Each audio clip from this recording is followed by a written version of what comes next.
Канада улсын засгийн газрын дэмжлэгтэйгээр бүтээв. Газрын тосны амьдралын мөчлөг.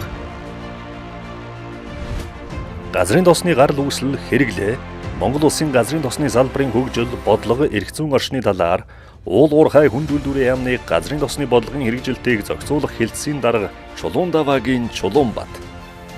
За энэ онд одоо манай газрын тосны салбар Монгол улсад үржиж өгснөний 80 жилийн болж байгаа.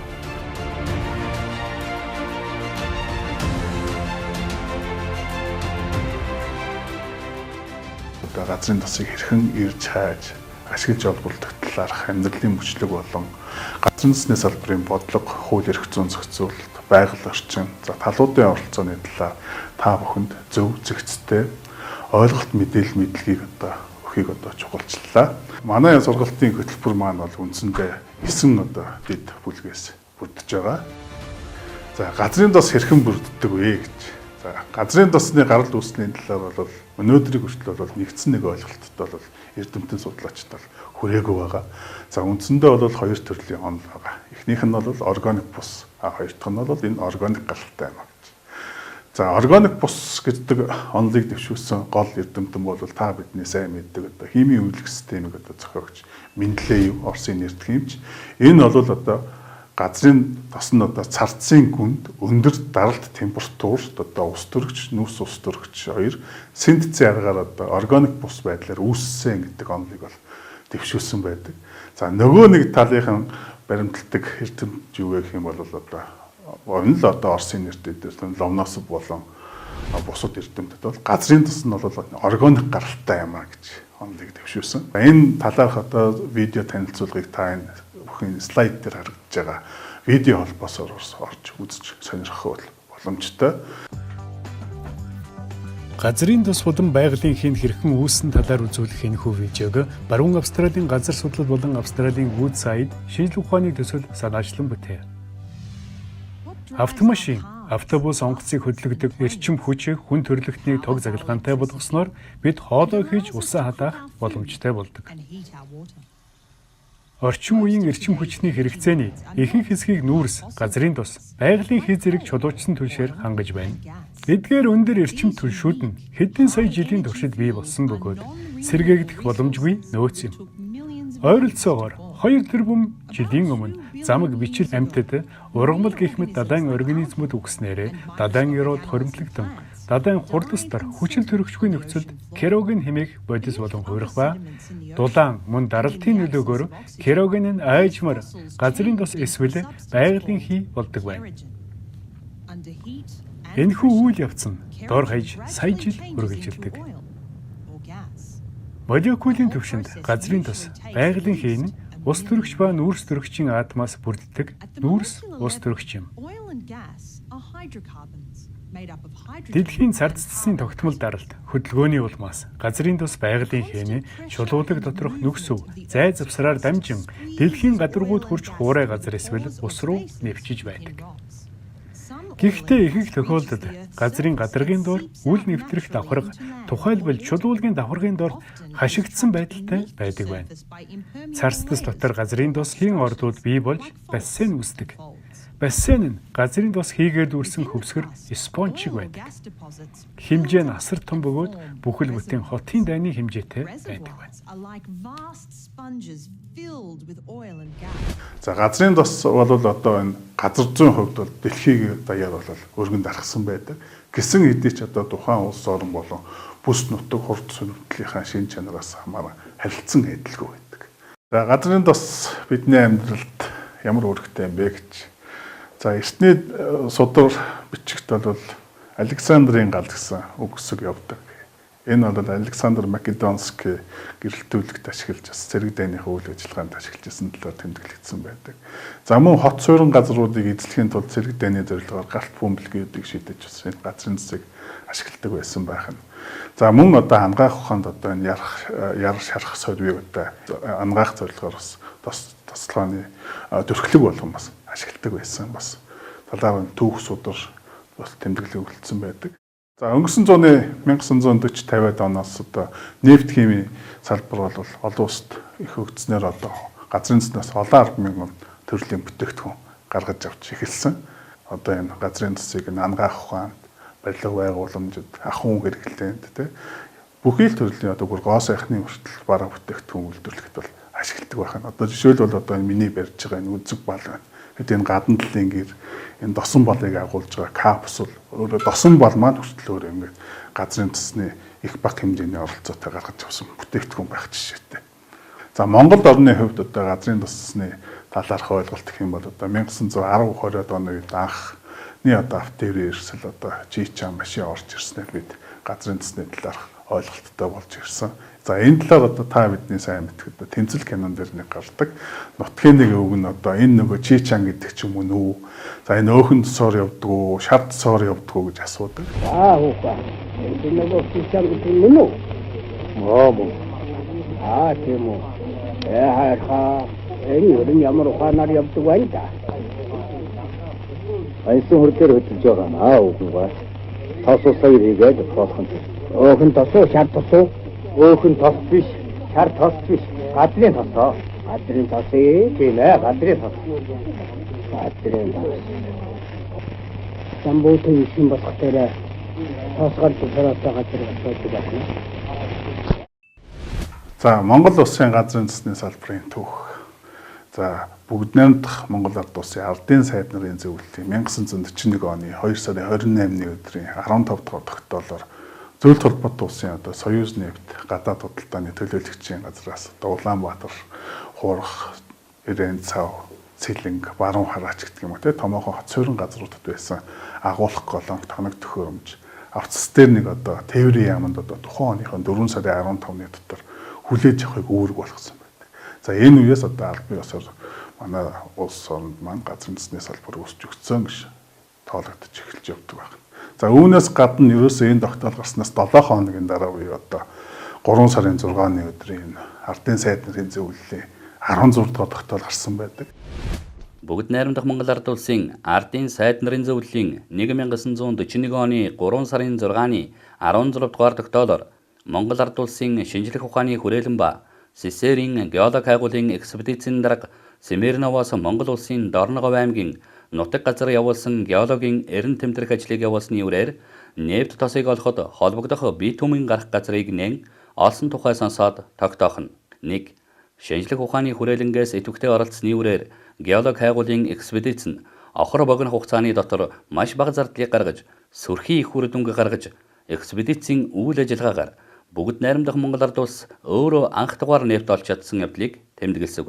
Энэхүү шинэ нээлт нь ардын аж ахуй ба улс орны батлан хамгаалах хэрэг дор маш их утга чанарыг хадгаламжтай. 2. Нефт тосыг эрен тэмтэрч олсон ба нефт тосны урьдчилсан шинжилгээг үр дүнг үзүүлсэн шинжлэх ухааны хүрээлэнгийн бүх ажилчид ба геолог хайгуулын ажилчид дор баярыг хүргэсэв. Энэ тогтоол гарснараа одоо манай газрын засны хайгуул ашиглалтын үйл ажиллагаа бас яг ингээд параллельна эхэлж ижээ. За 1951 онд одоо Зүүн Баянгийн газрын засны боловсруулах үйлдвэрээ барьж ашиглалтанд оруулсан баг. Аргалчин түлээчний тэмэн хөсөг хаяа нэг бүртгийж харагддаг байсан ангамл илсэн хөрстэй говь нутаг маань хөдлөмөр бүтээл хөгжил баясал хангилсан нутаг боллоо.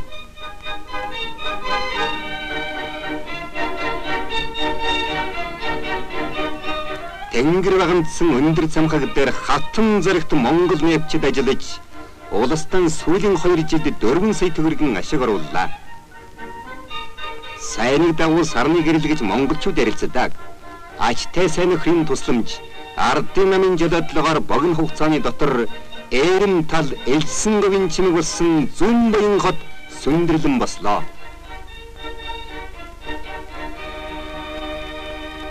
Дорногов аймгийн Зүүн Баянчууд ардын хувьсгалын 42 жилийн ойг эд ажил эрмэн хөдөлмөрийн эрчим төвтөлөөр угтаж байна. Эндхийн нефт үйлдвэр өнгөрсөн жилийнхэн төлөвлөгөөг хугацааны өмнө давуулан биелүүлж, өнөө жил их засварын 45 хоногийг 10 хоногоор татаж, улсын баяраа өгсөн их ажилд орлоо. За ингээд одоо газрын засны салбарын хөгжилт одоо хөдөлмөр хүч хөлс хүч харамгай зориулж одоо салбарын он цагийн түүхийг бичлэлцэн Ахмад нефтчид маань одоо газрын засаа хайж хайснаа олж олсноо олборлож, олборсон досоо боловсруулж, боловсруулснаа өөрсдөө бас хэрэгэлдэг байсан юм сайхан төвхтэй юм байна. Гисэн хэдий ч одоо 1969 онд одоо энэ Зүүн Баянгийн газрын засны боловсруулах үйлдвэрт осол голж хаагдсанараа за мөн одоо цагаан айс Зүүн Баянгийн орд тийм бас олборлтын хэмжээ бас буурсан. За яг тухайн үед одоо зөвлөлт холбоот улсын Зүүн Сибирт одоо томоохон хэмжээний газрын засны ордууд нэгдэж одоо зөвлөлт холбоот улсаас бид одоо шатхуун төвшөө импортоор авах босноор одоо манай энэ хайгуул ашиглалтын үйл ажиллагаа бол төр зогссон байгаа. Энэ бол манай газрын засны хайгуулын одоо эхний үе шат маань ингээд 41-ээс 69 оны хооронд өргөжлсөн байна. За дараагийн үе шат бол одоо ингээд 90 оноос хойш үе шат байгаа. За хэдийгээр 70-80-аад оны үед бол дотоодын мэрэгжилтэн судлаачид бол энэ газар засны хайгуулын үйл ажиллагааг сэргээе гэдэг асуудлыг тавьж исэн боловч тухайн нийгмийнхаа одоо дэмжлэгийг авч чадлагүй одоо 90 онтой золгосон. За 90 оноос энэ гадаад дотоодын хөрөнгө оруулагчдыг одоо идэвхтэй татаж 91 онд одоо газрын засны тухай хуулиа баталж хөрөнгө оруулагчийг өрөөнд нууцны үр дүнд хэд хэдэн орд газруудыг нээсэн байдаг. Тухайлбал одоо энэ 5 засаг тосуу уулын орд газрууд байгаа. 20 гаруй жилийн энэ 30-аад жилийн хайгуул ашиглалтын үйл ажиллагаанд одоо нийтдээ 4.1 тэрбум Америк долларын хөрөнгө оруулалтыг оруулсан нь одоо манай улсад орж ирсэн гадаадын хөрөнгө оруулалтын бас багагүй үеийг бол эзэлдэг. За сүүлийн жилүүдэд одоо энэ дээрх дөрвөн ордоос бол жил дунджаар 800 мянгаас 1,100 тонн одоо газрын засыг бол доктортойгоор олборлж экспортлж байна. За энэ борлуулалтын орлогоос ойролцоогоор жилдээ 200 орчим тэрбум төгрөгийг одоо татврын бус орлогоор улсын төсөвт бид нар төвлөрүүлдэг. За энэ олборлож байгаа дос болон улсын төсөвт оруулж байгаа орлогын одоо дийлэнх нь үе одоо 90 гаруй хувийг энэ Дорнод аймгийн одоо Матад халах голсон юм нутагт орж байгаа. Дос бол Тамсгийн орд газруудаас олборлож байгаа. За Монгол орны газрын засны орд газрууд. За 90-аад оноос хойш ингээ газрын засны хайгуулын үйл ажиллагаа нь идэвхтэй өрнөж ирсэн. За өмнө нь одоо ингээ 40-с 69 оны хооронд бид нар бол энэ Дорноговын сайн шантах Зүүн Баян цагаан айсны орд газраа олсон байлаа. За 90-аад оноос хойш гэх юм бол одоо энэ Дорнод аймгийн Матад халах голсон юм нутагт одоо энэ Досуул Тамсгийн сав газруудаа олсон байна. За энэ хугацаанд бол бид нар газрын засны 33 хайгуулын талбай ялгсан. За үүний одоо 21 талбайд нь бол өнөөдөр засгийн газраас ирэх болгосны дагуу гадаад дотоодын хөрөнгө оруулагчдад бүтээгдэхүүн авах гэрээний дагуу үйл ажиллагаа явуулж байна. За энэ 21 талбай 3 талбайд нь саяны миний дөрвсөн 4 орд газар маань ашиглалт олборлтын үйл ажиллагааг бол явуулж байгаа. За эрэл хайгуулын үр дүнгээр одоо энэ 10-12 онуудад одоо энэ Досуул, Тамсаг, Зүүн Баян, цагаан айсны орд газруудад бид нар одоо 342.6 сая тонн газрын засны баталгаад за 43.2 сая тонн ашиглалтын баталгаатны үцийг тогтоосон. За үүнийхээ бид нар одоо ашигт малтмуулынхаа нэгдсэн нөөцийн санд одоо бүртгэж авсан. За ингээд бид нар одоо гадаад улсад, олон улсад газрын төстэй, газрын тос олборлагч орн болсон юм а гэдгийг бид 10-12 онд зарлж исэн түүхтэй. Нэг талаасаа бид нар ингээ газрын тосыг ингээд олборлж экспортлж байгаа юм байна. За нөгөө талаасаа бид нар газрын тосны бүтээгдэхүүнийг гадаадаас худалдаж авч байгаа. За сүүлийн жилүүдэд за би өмнө нь хэлсэн тийм ээ 1923 онд бид нар одоо 91 тонн төв шатхуун хэрэгжилж исэн гэсэн түүхэн баримт байдаг. А гэтэл одоо 100 жилийн дараа бид нар ингээд 2020-21 онд ингээ харах юм бол жил дунджаар бид нар 2 сая тонн орчим газрын засны бүтээгдэхүүн буюу одоо шатхуун түш, хийн түш, дос тослохооны материал, битум маазуудыг одоо худалдаж авч байна. За үүнд дунджаар бид нар тэрбум гаруй Америк долларыг зарцуулж байна.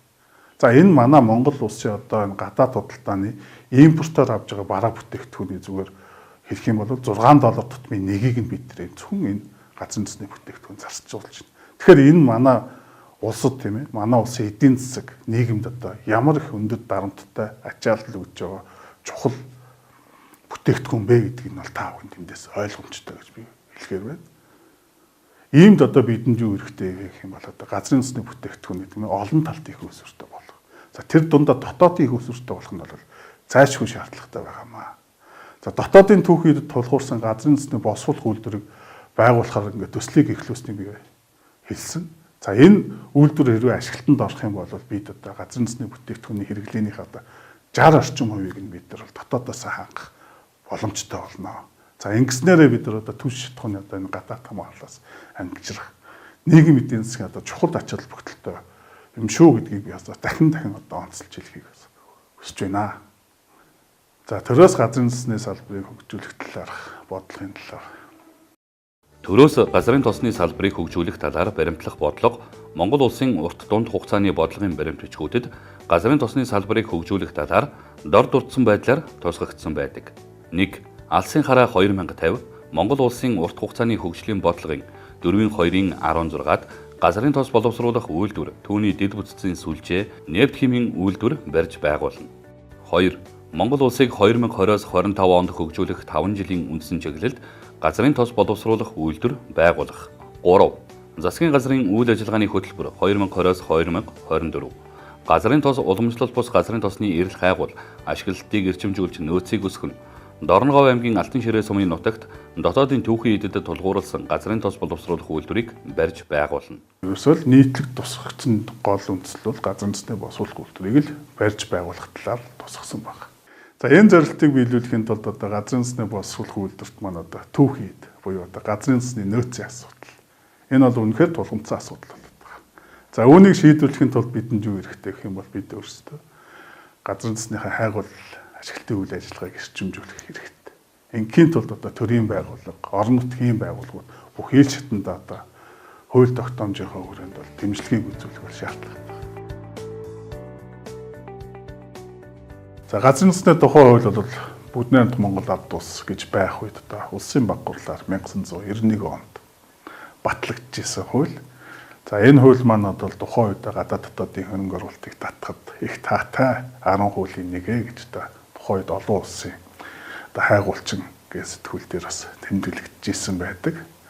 За тэгээд энэ 2014 он хүртэлх хугацаанд энэ газрын тосны хөгжил, Монгол улсын нийгмийн эдийн засгийн өөрчлөлт, за тэгээд энэ олон эрдэмтэн судлаач, докторууд, за салбарын мэрэгчлэнүүд, за холбогдох хүмүүс маань хуулийг бол шинжилэн босруулж, за 3 засгийн газар 2 улсын их хурлаар одоо дамнуулан хилцүүлж иж одоо энэ газрын тосны хуулийн шинжилсэн найруулгыг батлуулсан байгаа.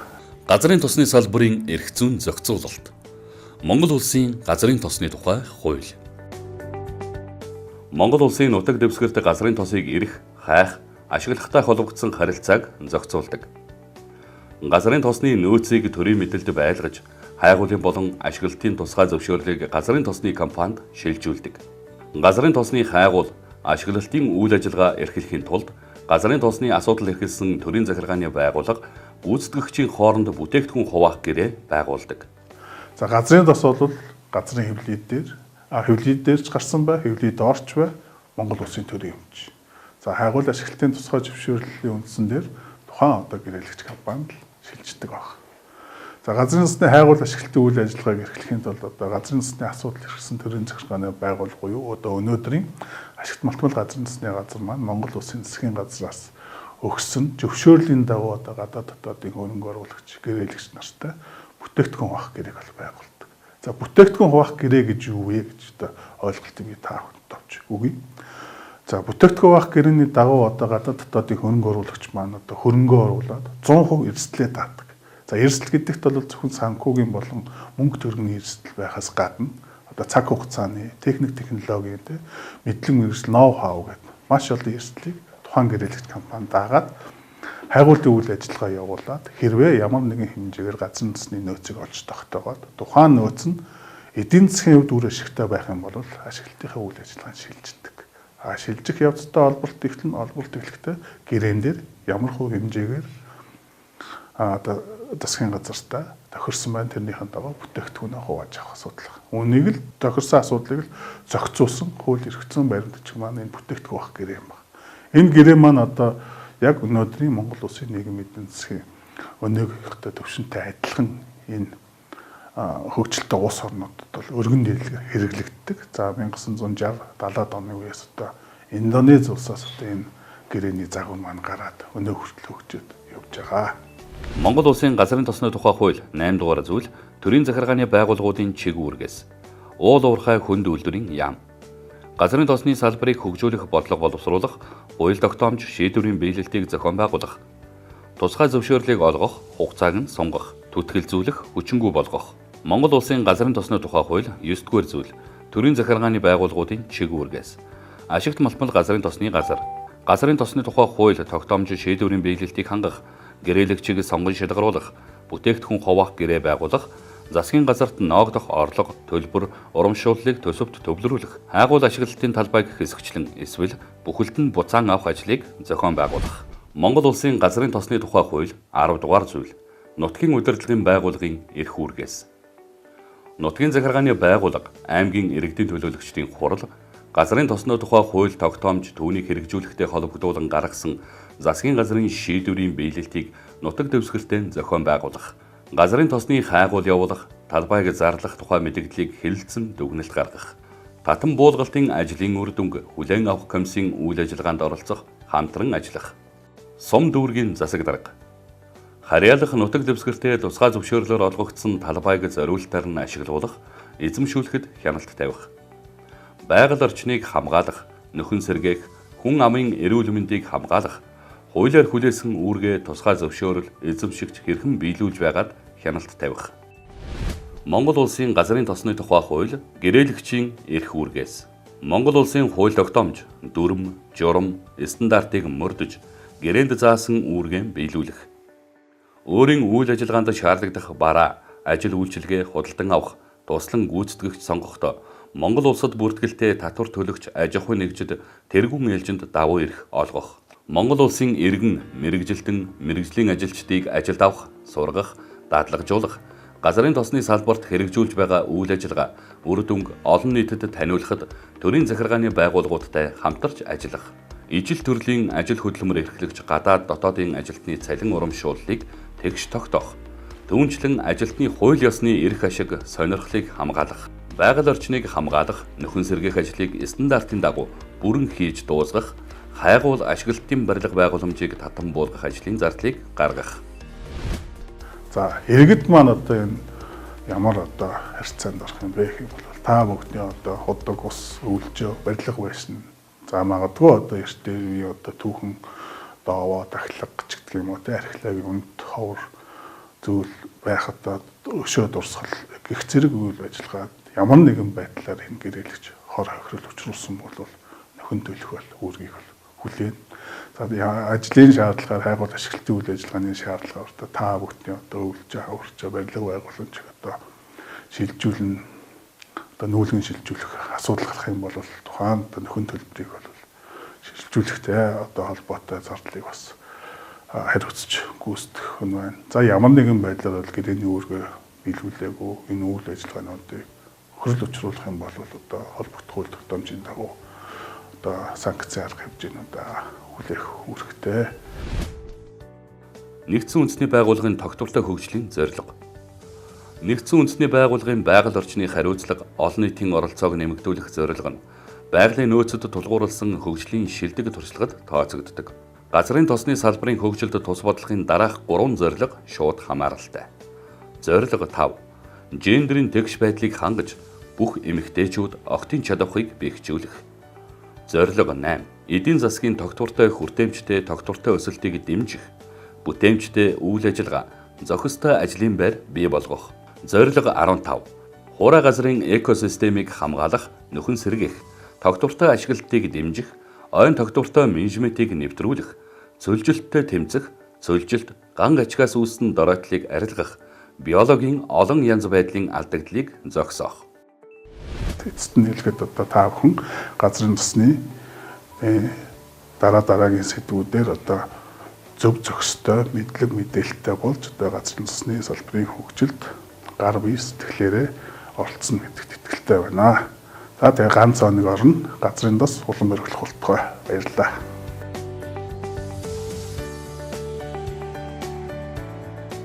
Канада улсын засгийн газрын дэмжлэгтэйгээр бүтээв